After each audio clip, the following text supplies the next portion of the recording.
तो वैसे भी भाई साहब का धन्यवाद कर रहा था, माननीय मंत्री स्वास्थ्य मंत्री जी का, कि इसी सभागार के एक कार्यक्रम में हमने ऐसी बातचीत करते हुए कहा था कि भाई साहब ये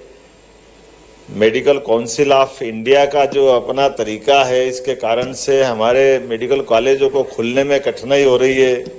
और यशस्वी प्रधानमंत्री श्रीमान नरेंद्र मोदी जी के नेतृत्व में आप स्वास्थ्य मंत्री बने,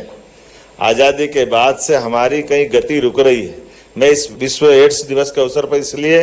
खास बोलना चाहूँगा कि अभी आपके सामने ही एक बच्चे ने आकर के इसी प्रकार की कठिनाई बताई जैसे मैंने उस समय कठिनाई बताई थी। वो बच्चे ने कहा कि मैं आपसे 2014 में जब आप स्वास्थ्य मंत्री बने तो मैं सम्मानित एक बार हो चुका हूँ, और उसकी अपनी यात्रा का जीवन का कष्ट उसने बताया कि मेरे माता की, मेरे पिता की, दोनों की मृत्यु एड्स के कारण हुई। मैं जन्म से इस बीमारी के बीच में अपना जीवन पाया है, लेकिन मुझे इस बात की प्रसन्नता कि आपके आशीर्वाद से मैंने संघर्षों से उस बीमारी पे विजय पाया जिसमें मेरे माता पिता इसके शिकार हुए हैं। इसका अर्थ ही है कि हमारा आज का ये जो कार्यक्रम है ये सार्थक हुआ, और हमारे मुख्य अतिथि का आगमन भी सार्थक होता है कि ऐसी भीषणतम बीमारी, ऐसी कठिनतम बीमारी की कई सारी बातें जिसके आधार पर इस देश में, और इतना अलग अलग प्रकार की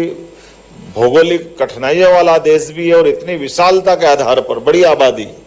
और ऐसे में हमारे सुयोग्य शासन के बलबूते पर आपके नेतृत्व में,